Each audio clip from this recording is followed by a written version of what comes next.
You know, usually when we talk about a high-stakes relay race, we picture, like, the anchor leg. Oh, yeah, the glorious finish. Right. We picture that final sprint to the finish line, the crowd roaring, someone breaking the tape. But anyone who actually runs track will tell you that the most critical moment of the entire race isn't the finish at all. Is the handoff. Exactly. It's the handoff.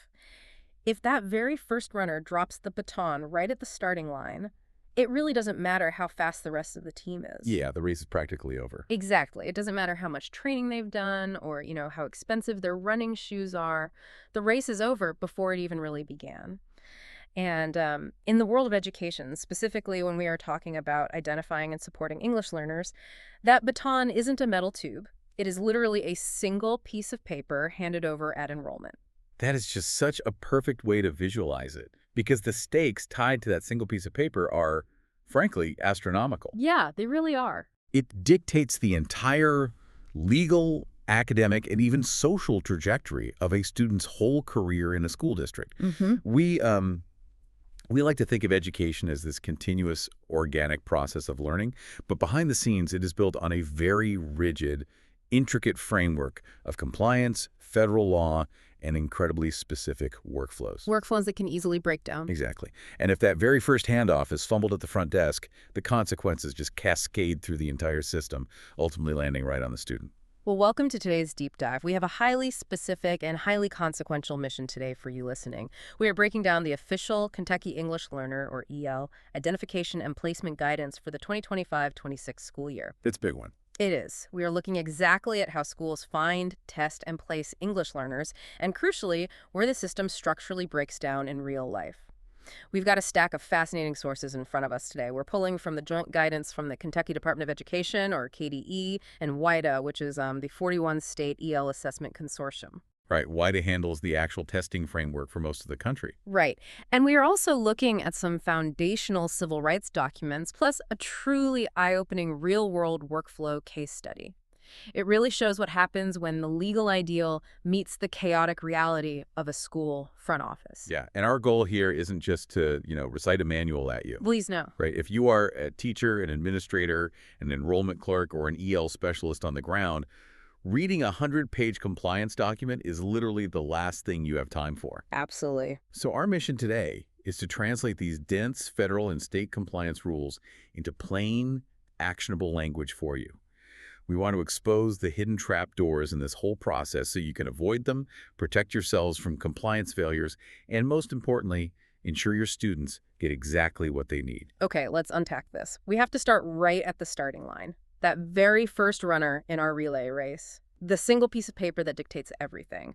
The Home Language Survey, or as we'll probably call it, the HLS. Yes, the HLS. It is the ultimate gatekeeper. It is mandatory for every single new student enrolling in a Kentucky district. Every single one. Every single one. And when I say mandatory, I mean it carries the absolute full weight of federal civil rights law behind it. Every single family must fill it out. Wow. Yeah. And there are 4 highly specific questions on this survey. They are designed to capture a comprehensive linguistic profile of the home. Let me actually read those 4 questions because I want to look closely at the wording here. Number 1, what is the language most frequently spoken at home? Okay, pretty straightforward. Right. Number 2, which language did your child learn when he or she first began to talk? Number 3, what language does your child most frequently speak at home?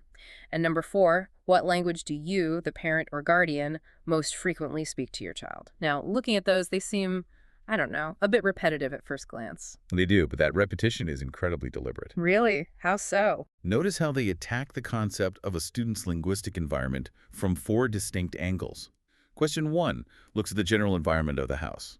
Right, like what's playing on the TV or what everyone is speaking in the kitchen. Exactly. Question 2 looks at the child's developmental history. What did they speak as a toddler? Question 3 looks at the child's current output, what they're actually saying today.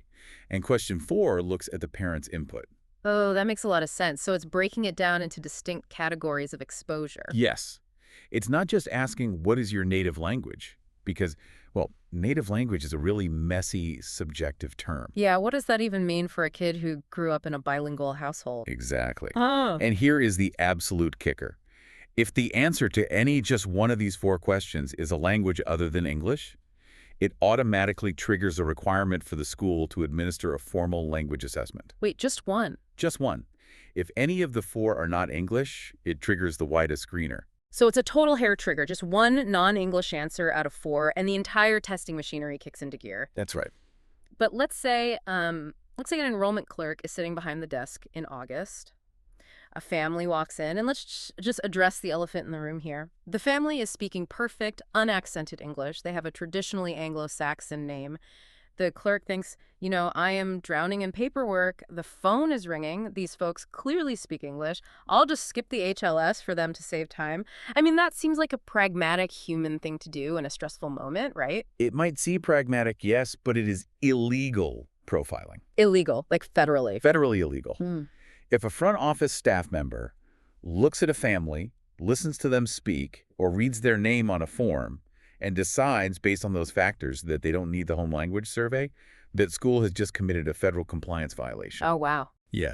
The HLS must be universally applied to cast the widest, most impartial net possible. Failing to administer it to all students is actually one of the top compliance failures monitored by the Office of Civil Rights. Okay, let's dig into the why behind that, because I feel like this goes much deeper than just, state bureaucracy wanting all their forms filled out. You mentioned civil rights law.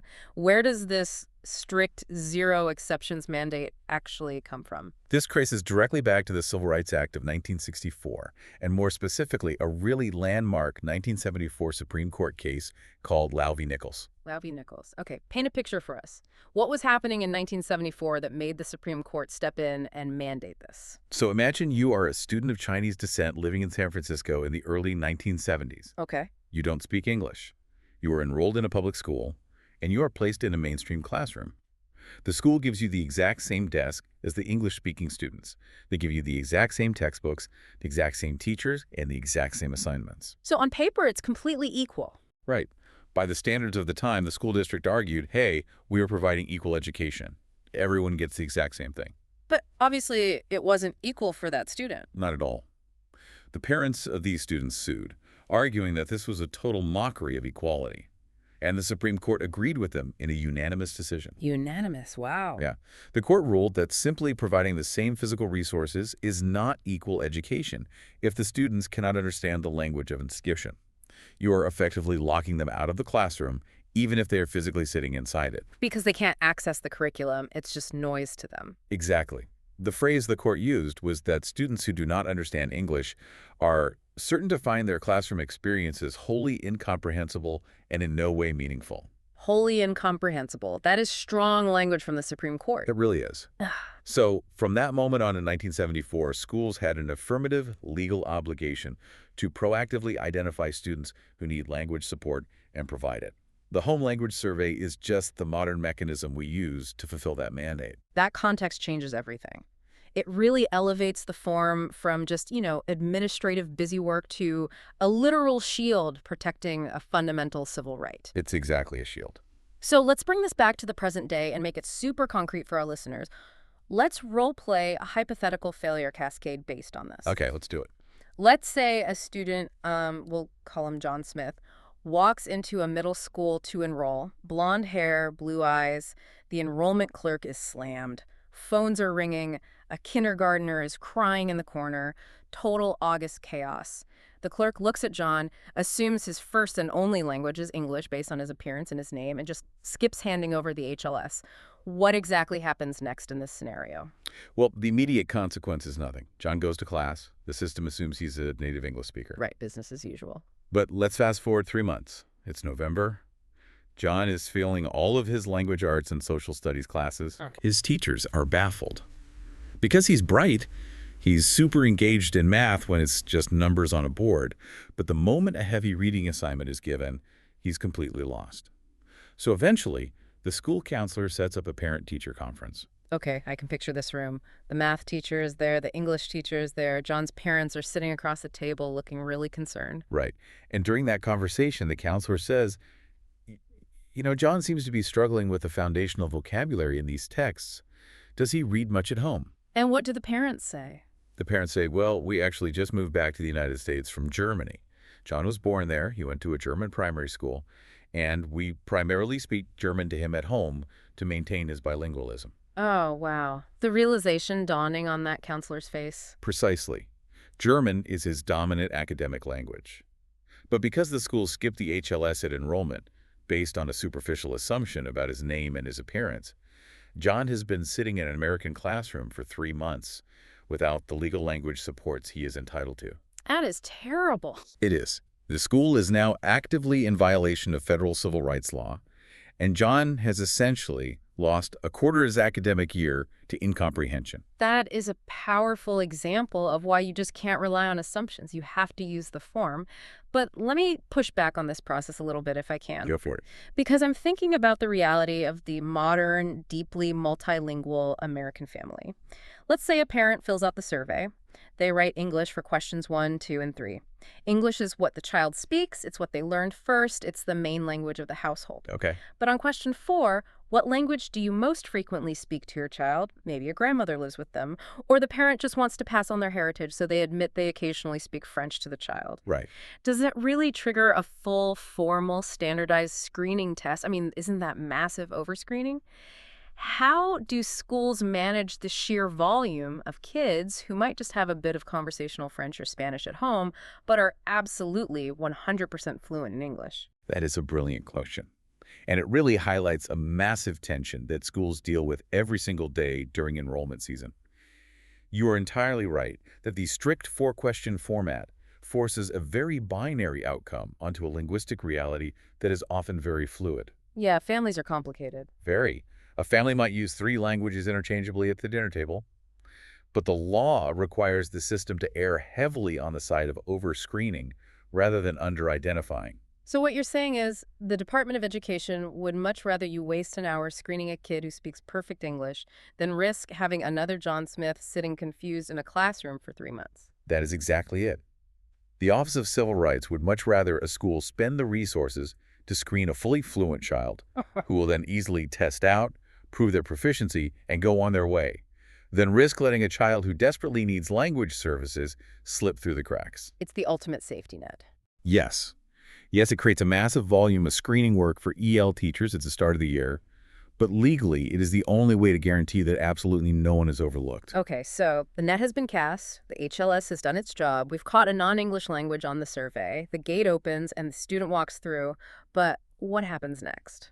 Well, once that language is flagged, the school's obligations instantly escalate from just handing out a simple piece of paper to conducting a formal assessment. Right. And this introduces a wild, complex web of rules about who takes the test and, just as importantly, who doesn't take the test. Here's where it gets really interesting. It does. So if the HLS flags a language, you move to the widest screener.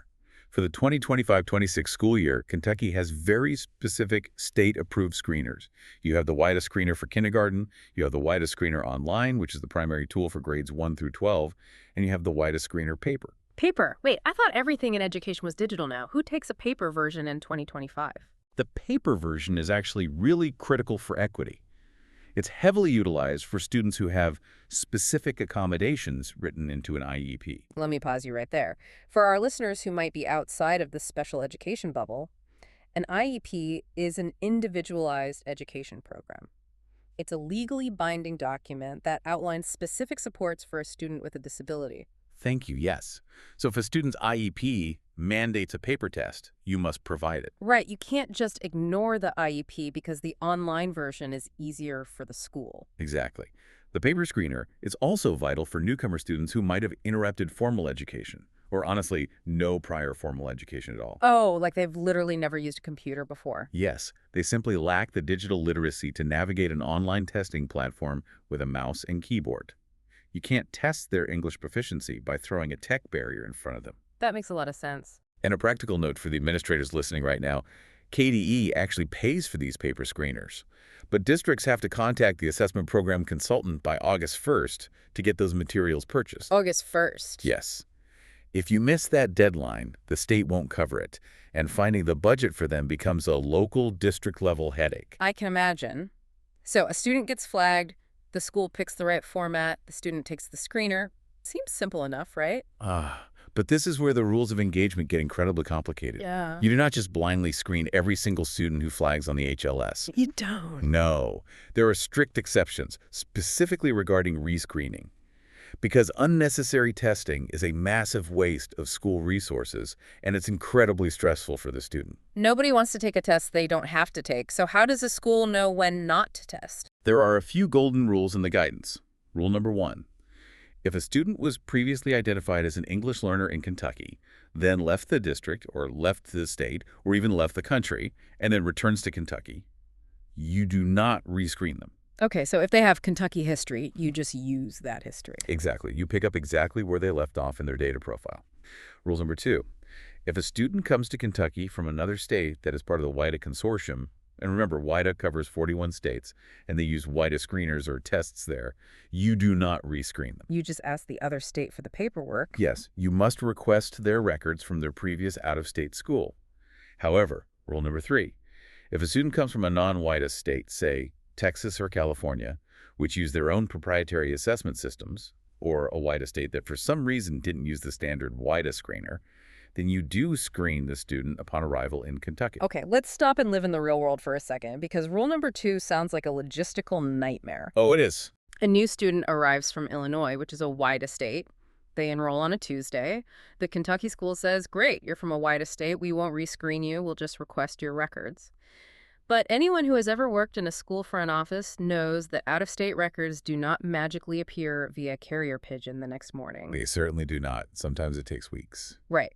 So let's walk through those days. Day 1, the kid arrives. Day 5, the Kentucky registrar leaves a voicemail for the Illinois school. Day 12, an email is sent. Day 20, still nothing. The records are stuck in the ether. It happens all the time. If those records are delayed for a month, the Kentucky school is caught in this excruciating bind. They are explicitly told by state guidance do not rescreen, but they also have a child sitting in a classroom right now who might need immediate intervention. How on earth does a school navigate that? It is an immense friction point. It places a massive burden on the school registrar and the EL coordinator to become essentially investigative journalists. Investigative journalists, I like that. They have to relentlessly hound the previous school for that specific WIDA data. The EL teacher knows the kid needs help today, but their hands are tied by the guidance. But the logic behind this strict exception is really vital for the long-term success of the student. Elaborate on that. Why is the data continuity so important that we're willing to endure this logistical pain of waiting weeks for records? It's about preventing students from being perpetually restarted in the system. What do you mean restarted? Well, WIDA tracks a student's growth trajectory over years. If a student has already been receiving services for 3 years in Illinois and you rescreen them from scratch in Kentucky, you run a huge risk of resetting their timeline. You lose the nuanced data of their annual growth, and worse, you might delay their path to official proficiency because you've essentially erased their historical progress. The system demands patience to preserve the data. Okay, I see the logic for older students. Preserving that historical data makes sense. But let's look at the identification criteria, specifically for the little ones, because this part of the guidance absolutely blew my mind when I read it. Oh, the kindergarten rule. Yes. For grades 1 through 12, a student takes the online screener, and if they get an overall composite score of 4.5 or higher, they avoid EL placement. They are deemed proficient enough to handle the general classroom. Right. 4.5 is the magic number. But kindergartners are automatically placed in EL services if they take the screener regardless of their score. That is correct. So a kindergartner is basically presumed to need EL services the second they sit down for the test, no matter how perfectly fluent they are in English. That feels like a bureaucratic trapdoor. If a kid takes the test, they are locked into the system for a year. Why wouldn't we let a kindergartner test out if they know the language? I completely understand why it feels almost punitive. It feels like you're trapping them. But if we connect this to developmental psychology and early childhood assessment, it makes total sense. Okay, explain the psychology. Think about a 5-year-old taking a standardized test. It might be their second day of formal schooling in their entire life. The developmental unreliability of that assessment is off the charts. So what you're saying is a fully fluent native English-speaking 5-year-old might score poorly on a screener simply because, I don't know, they are painfully shy. Yes, or they are terrified of the strange new teacher administering the test, or they don't understand how to hold a pencil properly yet, Or they simply want to go play with the blocks in the corner and won't answer the questions. Right. They're 5. Exactly. Yeah. At that age, you are often testing compliance and school readiness, not necessarily pure linguistic ability.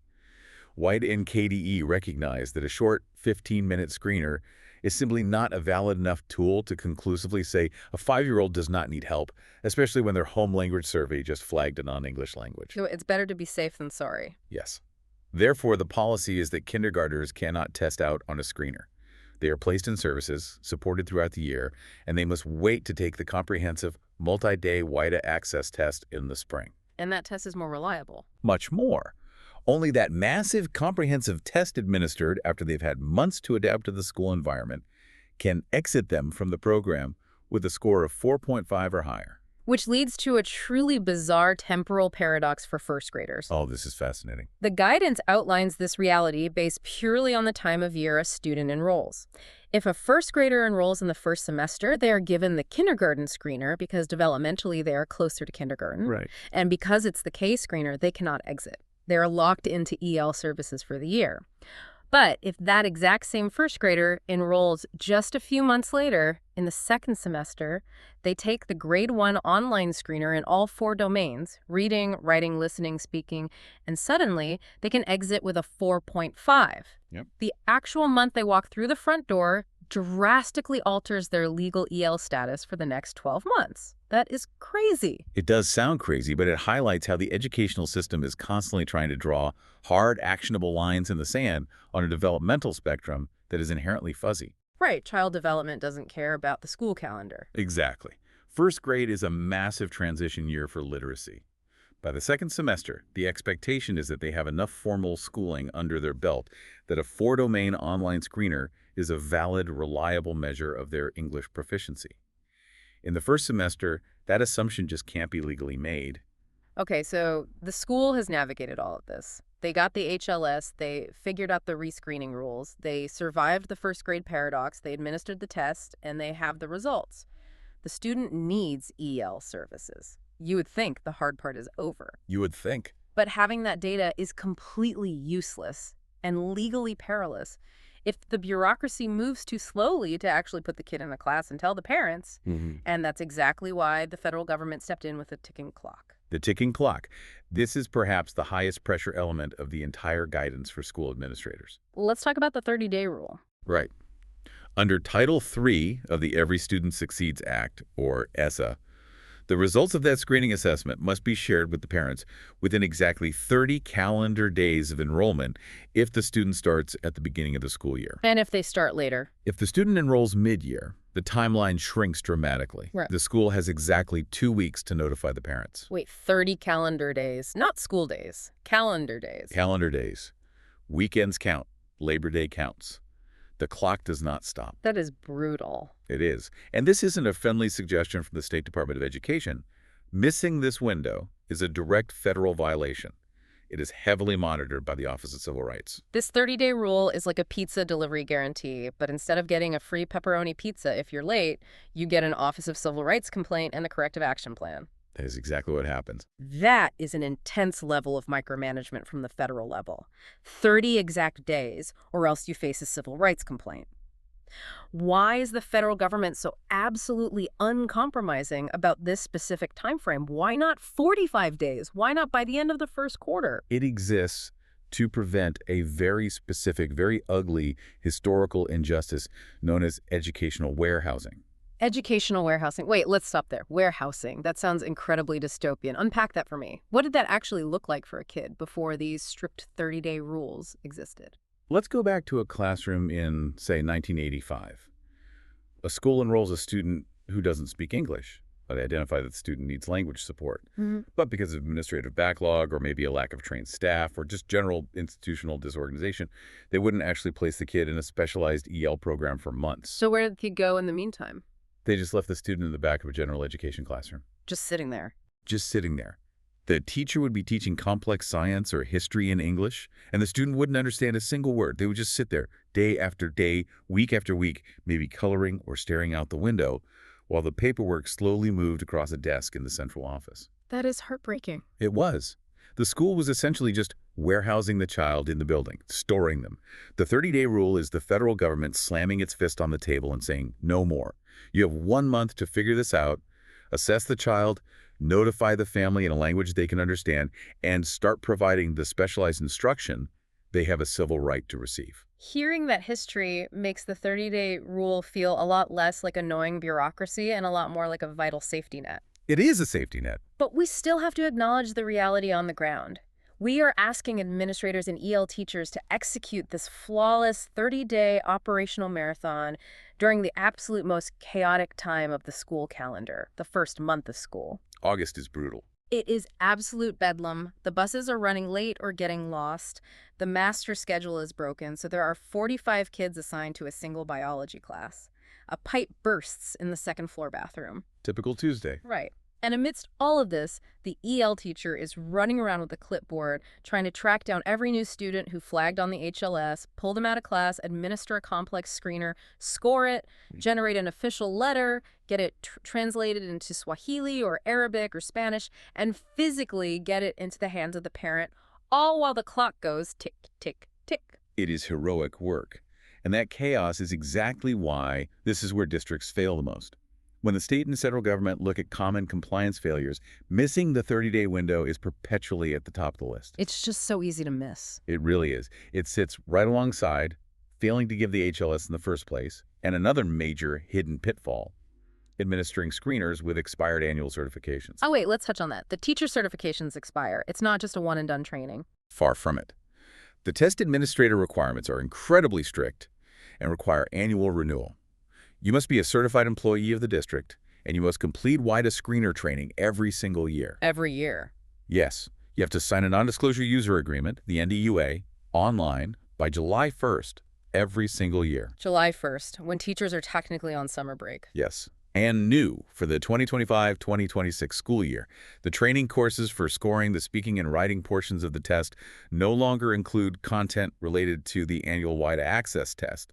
They have been completely separated. So what happens if an EL teacher who is completely overwhelmed setting up their classroom in August realizes they forgot to click the box on the NDUA back on July 1st? If that teacher administers a screener to a new student on August 15th with an expired certification, that screener is completely invalidated. No way. Yes. Legally, it never happened. The results don't count. Even if the kid scored a 2.0 and clearly needs help. The test is invalid. And the 30-day clock is still ticking, so they have to recertify and start the entire testing process over again with the student. The traps are just everywhere. Okay, so let's assume our heroic EL teacher navigates the minefield. They get the test done with current certifications, they generate the notice, they beat the 30-day clock. They send the notice home offering one of Kentucky's many EL service programs. Maybe it's content area tutoring or sheltered English instruction. The school has done everything perfectly. Okay. But what happens if the parents open that beautifully translated letter, read it over, and say, no thanks? This brings us to one of the most misunderstood areas of EL compliance by general education staff. The paradox of parental refusal. The paradox. Explain that. Parents have the absolute fundamental right to decline EL services for their child.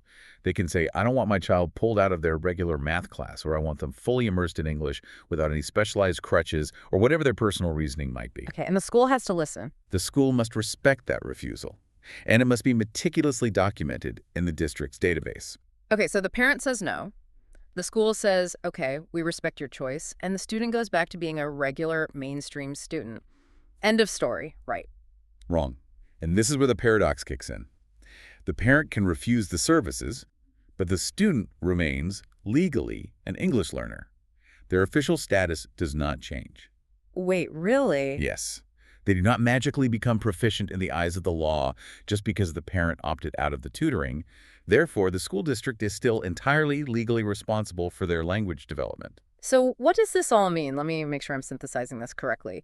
So even though the specialized EL teacher is no longer pulling the student out for 30 minutes a day to work on vocabulary, the student must still receive appropriate, accommodated instruction within the regular general education classroom. Yeah. And the student must still have an updated active program support plan, or PSP. Yes, they must. And this is the big one. The student is still federally mandated to take the massive WIDA access assessment every single spring until they hit that 4.5 proficiency score, even though the parents literally said they don't want to be in the program. Yes to all of the above. But wait, if I'm a teacher and the parent explicitly tells me they don't want this service, why am I still writing a yearly support plan and forcing the kid to take a massive state test every spring? Doesn't this disregard the parents' wishes? It absolutely feels that way to the general education teacher who suddenly finds themselves bearing the entire weight of this legal mandate. I bet they are frustrated. Oh, it places a massive, sometimes invisible pressure directly onto the shoulders of the core classroom teachers.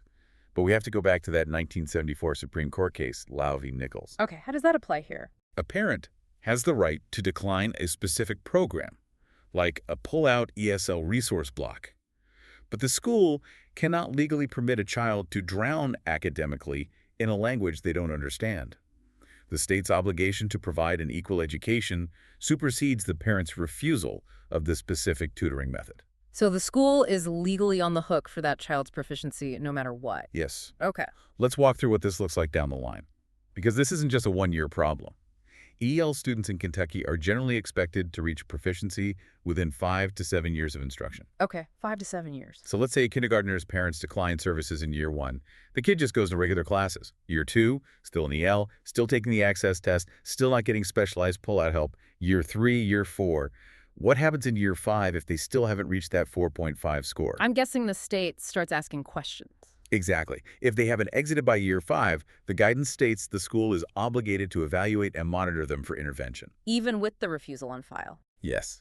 The school has to prove to the state that they didn't just ignore the student for half a decade just because the parents checked a refuse box in kindergarten.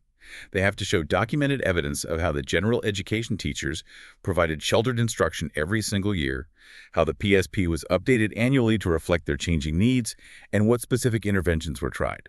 The burden of proof never leaves the school. Wow, it is a staggering amount of invisible architecture holding up a single student's day. It really is.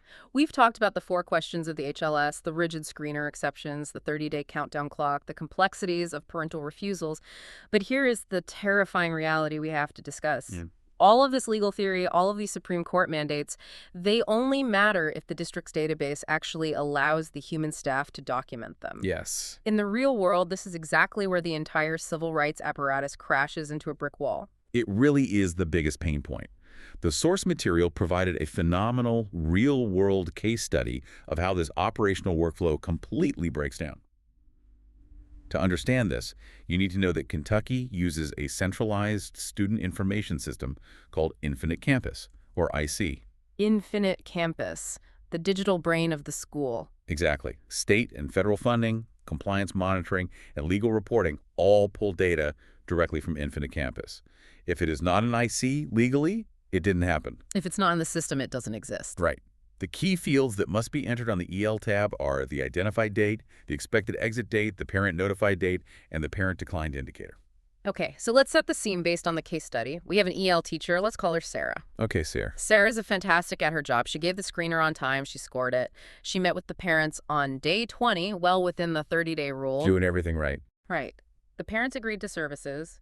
She sits down at her computer, logs into Infinite Campus, and goes to the EL tab to type in the identified date and create the student's legal profile.